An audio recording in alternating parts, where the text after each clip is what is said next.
A letter from the bank arrived addressed to me, but I never applied for any loan.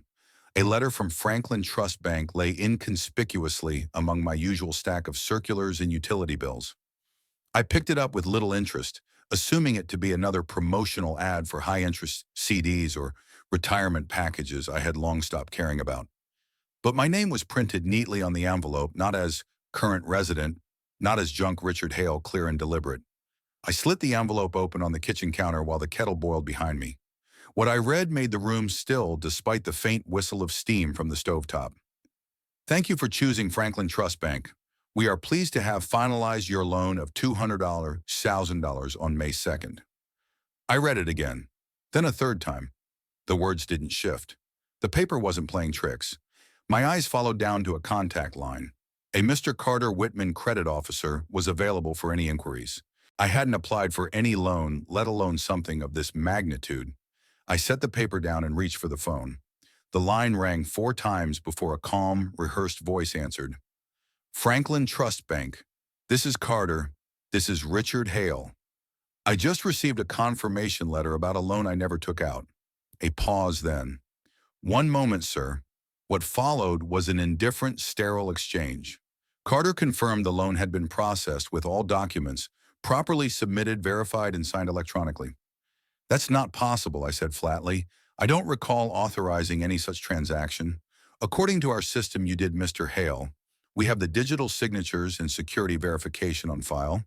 If you'd like to challenge the application, you may submit a fraud inquiry. However, please note that this could initiate a hold on your credit and assets for the duration of the investigation. A hold on my credit, I see, I replied, forcing calm into my voice. I'll consider my next steps. I ended the call. No use pressing a wall trained not to crack. My hands moved on instinct, pulling open drawers, searching through old folders I hadn't touched since Judith passed. Insurance forms, pension documents, tax returns. I found nothing recent until I came across a slip of paper tucked into a folder labeled E-Finance, a printout showing my signature, my name scrawled neatly under a date. May the 2nd. Next to it, a checkbox for power of attorney approval. Ticked. I hadn't ticked it. A quiet, creeping realization began to settle. A few weeks ago, Ethan, my son, had offered to help streamline my accounts. He'd framed it as a gesture of care concern for my digital vulnerability. I dismissed him politely, reminding him that I might be old but not obsolete. Now I wondered whether that offer had been more than just fatherly concern. A setup perhaps, or a test run. I remembered him glancing too often at my mail tray during his last visit, asking how often I checked my online banking, suggesting I just let him take care of things. I had chalked it up to impatience or protectiveness, but now I turned on my laptop, opened my account dashboard. The loan was there listed under liabilities, and worse beneath it, a single transaction. Transfer, recipient Brianna W. Amount $38,000. My pulse slowed, not raced, slowed, like a diver sinking, conserving air, knowing panic would waste what little time remained. I sat back in my chair and looked at the dusty window that reflected my face. Not the face of a victim, but of a man reminded of something he'd long suppressed. I had trusted too easily. Not again. That night, for the first time in 3 years, I opened the old leather-bound journal I had kept since Judith's death. I uncapped a pen with fingers steadier than I expected. It seems my son doesn't yet realize who he's trying to outsmart. I put the letter down. My son hadn't just borrowed my name, he'd given it a price. Numbers don't lie. And in this case, they told me exactly who did it. 2 days had passed since the letter arrived, but I hadn't slept much since. The days of hoping this was a misunderstanding were behind me. Now it was about facts, and facts like numbers didn't bend to sentiment. They merely told the truth. Cold, quiet, undeniable. The name Brianna W. stared back at me again on the second transaction notice. Another $12,000 withdrawn, same recipient, same pattern. This time the note read, Home Improvement, Phase 2. I had no idea what Phase 1 had been, but it certainly hadn't improved my life. Ellen, my neighbor from down the hall, knocked just after breakfast. She was delivering a lemon pie as she did once every month, ever since Judith passed. Her sharp eyes caught the open laptop on my table, the spreadsheets I had begun compiling. You look like you're preparing for war, she joked, placing the pie down gently. Just tracing some mistakes, I replied, not looking up. She didn't press, but before she left, she paused at the door. If you really want to know what your name's tied to the Public Records Office and the library downtown might be a better place to start, people forget those records never lie either. That was enough for me. By late morning, I was at the city's Community Records Division. It was quiet, the air thick with the scent of paper-rolled carpets and the faint hum of fluorescent lights. A younger clerk, barely older than Ethan, directed me to a terminal and explained how to search for power of attorney records and related authorizations. I typed slowly but precisely. There it was. A document dated March 17th, limited power of attorney. Richard Hale to Ethan Hale. Digital signature attached. Authorization for financial account management and legal execution. I clicked to expand it. The signature was nearly perfect, nearly. The shape, the weight, even the tilt of the letters mimicked mine. But the surname? Hale had been misspelled once with a double L, Halley. I stared at that error longer than I should have. It was subtle, likely missed by the bank's processor. But to me, it was glaring. Back at home, I cross-referenced every transaction on my account for the past 45 days. I created a crude flowchart mapping the flow of money from my name to various accounts, nearly all ending with Brianna's. Clothing boutiques, a spa in La Jolla, a tuition deposit to what looked like a private kindergarten, and of course a hefty down payment for a Tesla, registered not under Ethan but Brianna. The patterns weren't random. They were rhythmic, structured, almost like a payroll. I called Ethan just past 3 p.m. "Hey, Dad," he answered after a few rings. His tone was casual but slightly elevated, as if trying too hard to sound relaxed. "Just had a quick question," I said. "Would you know anything about some recent account activity tied to Brianna's name? Looks like transfers were made from my account." There was silence, then a soft chuckle. "That might be a system error or something. I'll have to check our records, but it's probably just some mix-up. You know how these banks are always merging systems, confusing information?" "I see," I replied. "Let me ask you something, Ethan. Do you think I'm stupid?" A pause. "No, of course not. I just think I cut him off, because someone's been acting like we've got an idiot in this family. And I want to make sure we're clear it's not me." Another pause. "Then I'll call you back, Dad." He hung up. I didn't slam the phone. I didn't pace or curse. Instead, I went back to the document and printed it out. The paper was warm from the tray as I held it in my hand. The misspelling stared back at me. Halley, a single mistake, a crack in the glass. Not now, I thought, but soon. I added the printout to a growing folder. Inside, copies of the transactions, the fraudulent power of attorney screenshots of email exchanges from the bank, and a small sticky note titled Phase 1, Proof. I closed the folder and set it on the center of my desk. I wasn't just dealing with theft. I was staring down at conspiracy. If they plotted this behind my back, I'd learn how to listen through walls. Saturday mornings were slow in our building. The hallway was usually filled with the hum of vacuums or the aroma of coffee drifting from apartment 3B. But today I wasn't in the mood for routine. I wanted intel. And when one seeks answers in a quiet neighborhood, the best place to start is where the gossip brews with the best lemon tea, Ellen's kitchen. Ellen opened her door before I even knocked. "You've got that look again," she said, smiling as she stepped aside. "The one that says you didn't come for pie this time?" I chuckled lightly. "Just thought I'd borrow your ears if you're willing." She nodded, motioning toward the breakfast nook. The sun filtered in through her checkered curtains, catching the light steam off her kettle. Everything felt warm, homely, even if I was here for something far colder. I didn't even need to prompt her. "You know she started stirring honey into her tea last week. I overheard Brianna talking to her mother. Thin walls, you know. She said something about your apartment being available soon due to medical concerns." Sounded like a cover story for something less noble. I leaned in, eyebrows raised. "Did she say it just like that?" she said, and I quote. Ellen mimicked with mild flair. "We're already looking at furniture. Once Dad's out, this place is ours." The words landed like bricks. I didn't flinch, but I did fold my napkin a little tighter. "She's not exactly subtle," Ellen added. "Frankly, I thought it was strange. You seem perfectly fine to me." I offered a smile that didn't quite reach my eyes. Some people rewrite stories before they've ended. She sipped. That's a kind way to put it. I took out my small notepad and jotted the phrasing down. Not for evidence in court, no, it wouldn't stand. But for understanding how far this plan had gone, it was gold. Where were they when she said that, I asked casually. On her phone. In their apartment. But my door was open and she talks like she's addressing a stadium. That tracked. Brianna had always liked volume, especially when cloaked in self-importance. Then Ellen shifted in her seat. There's something else, she said. Carter Whitman. You mentioned his name last time. I nodded slowly. He used to work at a small credit union not far from here. I know his mother, Sarah. Knits with our senior circle at the community center. My attention sharpened. Is she the kind to vouch for her son? Ellen leaned back, thoughtful. She's tough as nails, but honest. If Carter's involved in anything shady, she'll either deny it fiercely or confirm it with a tear in her eye. She reached into a drawer near her fridge, rustled through some papers, and pulled out a small slip. A phone number. She doesn't like strangers much. But tell her Ellen from Rosewood Knitters sent you. I took the slip, folded it gently, and tucked it into my pocket. This could help, I murmured. Thank you, Ellen shrugged. I like seeing right win out once in a while. And besides, you've been quiet for too long, Richard. Maybe it's time you got loud in the right places. I smiled genuinely this time. Not loud, just deliberate.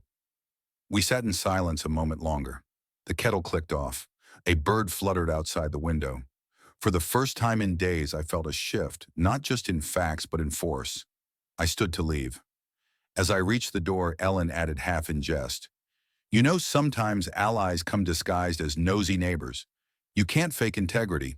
But they tried to forge everything else. The email was short. Subject POA is forged. You know it. No greeting, no signature. Just truth pressed through a keyboard. Within 30 minutes, the reply came. Who is this? I didn't waste time. Meet me, or it goes public. A calculated silence followed, then another ping. Fine. 8:30 a.m. Monday, Brewhouse Cafe, 2 blocks from Franklin Trust. By the time I stepped into the cafe, Carter Whitman was already seated, collar-stiff fingers clasped tightly around his paper cup. He looked young, too young to be drowning in this kind of fear. He didn't recognize me immediately, which was expected. I had never walked into the bank since my wife passed. Most things were done online. Most mistakes, too. Mr. Hale, he asked as I approached. I nodded and sat across from him. No pleasantries. I took out a printed copy of the forged power of attorney, folded once, then slid it across the table. He looked down, and his Adam's apple bobbed as he swallowed. You see the typo in the surname, I said evenly. 2 L's instead of 1. He glanced up, pale. I didn't catch that when the file was submitted. No, but you approved it. He flinched. The file came through, fast-tracked. I was told it had already been reviewed, that it was just a formality. By whom? He hesitated, then lowered his voice.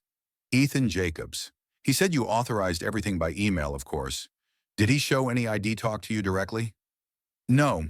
It was all remote. Came through internal routing. I thought it was odd, but you looked the other way. His fingers tapped nervously on the cup lid. Look, I'm not proud of it, but we're pushed to move files quickly. When someone higher up flags something as pre-approved, I get it, I cut in. You didn't forge the document, but you gave it a green light it didn't deserve. He shifted, ashamed. I let the silence hang, pressing just enough. I'm not here to ruin your career, Carter, I said quietly. But I need proof, something internal, something that shows how this went through. He leaned back, glancing around the cafe. Then he leaned forward again. There's a document log. Every file we approve leaves a metadata trail. Internal only. Not accessible outside the branch. Can you get it? He hesitated. It's risky, but I think you deserve to see it. I placed a small voice recorder on the table, visible, no deception. I've recorded this conversation. You weren't coerced. You can walk out right now. He stared at the device for a long moment before nodding. I'll email you a redacted version. It'll have a header accessed by C. Whitman, requested internally by E. Jacobs. That's all I need. Carter stood looking like someone who'd aged 5 years over coffee. I never wanted to be part of this, he said. Then don't be. Later that afternoon, the email arrived. A single PDF file, titled Loan Approval Process, Internal Routing, Case 50298. I opened it slowly. My eyes scanned the lines until they stopped cold. Authorized POA submission E, Jacobs flagged, for expedited processing, 0315 manual override signature C, Whitman. There it was, clean digital time-stamped. I closed the file, saved 3 copies, one on my hard drive, one on a flash stick, one uploaded to encrypted cloud storage. I leaned back in my chair and looked out the window. The same sunlit street, the same birds on the wire, but something had shifted. The waiting room was cold, not in temperature, but in tone. Sterile, sleek, effic, Sarah Patel's office was tucked on the 14th floor of a glass building, downtown, its logo discreet but respected in white-collar legal circles. I'd asked around. She specialized in financial fraud against the elderly. And more important, she missed her Hale. We sat across from E. You have what we call a rolling case, she said, flipping the pages. You've gathered witness testimony, I nodded. I wanted to be thorough before accusing my own blood. She looked up, then softened her tone. This is more than theft. This is impersonation, exploitation, and possibly federal-level financial misconduct.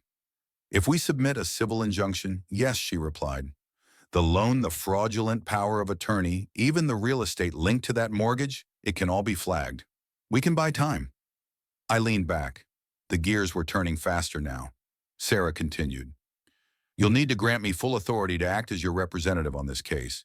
I reached for the pen without hesitation. I've trusted worse people with less. She accepted the signed document, slid it into the file, and began typing. Your son and daughter-in-law, she said without looking up, won't see this coming. I'm counting on that. Later that afternoon, Sarah sent the first shot across the bow, a formal cease and desist email addressed to Ethan Jacobs. Subject notice of fraudulent activity. Loan, Darshudyer, Otudun, 98. Body, you are formally notified of legal representation on behalf of Mr. Richard Hale regarding unauthorized financial instruments submitted under his identity. We request immediate cessation of all activity related to the aforementioned account repayment in full and disclosure of all communications between yourself and Franklin Trust Bank. Failure to comply will initiate federal complaint procedures for identity theft, financial fraud, and elder abuse. It was polite, lethal. My phone rang before the sun went down. Dad Ethan's voice cracked with forced calm. What the hell is this? I warned you, son, I said evenly. But you chose to use my name like a pawn. Now you're going to learn what happens when a pawn becomes a queen. You're overreacting. This could destroy everything. I paused. Then maybe it should. He stammered something else, excuses maybe. I didn't listen. I ended the call. By midnight, Sarah had submitted the preliminary injunction request. By morning, the system flagged the $200,000 loan account and attached real estate as under investigation. The mortgage pipeline halted. The property transfer blocked. No more stolen steps. No more silent theft. The house they were building on my name was about to collapse. They thought my silence was their inheritance. I gave them consequences instead. The invitation had been simple. One final discussion, face to face, at the house. Let's put this behind us. Ethan agreed almost too quickly. Brianna didn't bother replying. But I knew they'd show. This wasn't about closure for them. It was about salvaging control. The old family house, still legally mine, sat quiet under the afternoon sun. Its windows reflected nothing of the storm inside. They waited for me in the dining room, where family meals once meant something. Ethan stood with folded arms. Brianna leaned back in her chair, the perfect portrait of performative patience. You wanted transparency, Dad Ethan, began voice rehearsed. Let's get this over with. Lawyers, threats, freezes, it's gone too far. I placed a slim black projector on the table and pressed play. A quiet hum. Then Ellen's familiar voice captured on her kitchen camera. You sure this is legal? Brianna's voice answered, hushed but clear. Trust me. All we had to do was mimic his signature. Banks barely check. And Carter. He's a pushover. The room froze. Ethan's face drained of color. Brianna jolted upright. That's taken out of context. Ellen stepped forward from the doorway. I hadn't told them she'd be here. There's more, she said calmly, handing over a printed report. I filed a tip with the bank and the Office of Elder Justice. Anonymous, of course, but I figured you should know Richard. Brianna lunged for the papers. Ethan held her back. He knew better now. I looked at both of them. I didn't need the law to shut you down. I needed the truth. And now it's louder than anything your lies ever built. Their expressions shifted from defiance to panic. The facade cracked. You're going to regret this, Ethan hissed. We're family. I reached into my coat pocket and pulled out a sealed envelope. No, son. We were family. I laid the envelope flat on the table. This is my updated will. Brianna scoffed. More drama, Clarity, I corrected. You're both removed from every asset account and estate. Not as punishment, but as consequence. They stared in disbelief. I've chosen to leave my estate, I continued, to an organization that protects seniors from financial predators, and a portion to Ellen for reasons you now understand. Ellen gave a small smile. Brianna's chair screeched against the floor. This is insane. You deserve nothing, I said evenly. You gambled with my trust. You forged my name. And you lost more than money. The silence that followed wasn't passive. It was permanent. I stood, placing my keys on the table. I'm leaving this house today. But I'm not walking away empty-handed. I walk away with peace, something neither of you will find in bank accounts. I didn't lose a home. I lost a son. But I found my self-respect again. They thought my silence meant surrender. But behind that silence, I was gathering truth, like a blade being sharpened. Justice doesn't shout, it waits, it watches, and then it strikes with precision. When people betray your trust, the hardest part isn't losing money. It's choosing to rise without becoming like them. I lost a son, but I reclaimed my dignity, and perhaps that's the kind of inheritance worth leaving behind.